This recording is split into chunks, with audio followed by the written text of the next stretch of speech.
Concept class தான் வச்சிருக்கிறேன். கான்செப்டுக்கு மட்டும்தான் நான் சொல்லி தந்த விட தெரிஞ்சது என்ன முறை என்பது விளங்கியது. சரி 36வது கவனியுங்கோ. சரியா 36 வழியா கவனியுங்க. நீரின் வெவ்வேறு கனவளவுல 3 ஒத்த பாத்திரங்கள் கீழே தரப்பட்டுள்ளன. பாருங்க A 8 litre 8 litre, B 6 litre, C 4 litre.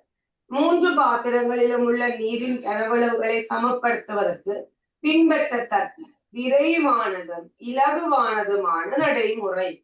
சரி அப்ப நான் மூன்றும் சமப்படுத்தணும். ஆல்ரெடி நான் முதல்ல ஒரு கிளாஸ்ல சொல்லி தந்தேன். இப்ப என்னன்னு சொன்னவர் மூன்றையும் கூட்டி, மூன்று பாத்திரம் தானே இருக்கு, 3 பாத்திரத்துல இருக்கிற தண்ணீர் அளவுகளையும் கூட்டிட்டு 3ஆல நாங்க பிரிக்க வேணும்.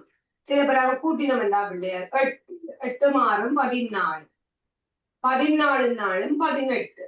சரி அப்ப 18 3ஆல பிரிச்சா என்ன விட பிள்ளையார்? 18 3ஆல பிரிச்சா 6. ஓகே அப்ப A 6 litre, B 6 litre, C 6 litre இருக்கும். ஆனா எங்களுக்கு B 6 லிட்டர் தான் இருக்கிற. அப்ப அவர்ல நாங்கள் இந்த B பாத்திரத்துல கை வைக்கவே தேவையில்லை. இப்ப நான் என்ன செய்ய போறேன், இங்க 8 இருந்தா A 6 இருக்கும்.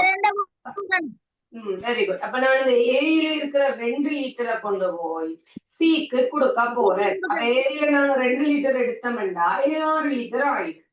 சிக்கு 2 லிட்டரை கொடுத்தோம்டா 4ஓட 2 6 லிட்டர் ஆயிடும்.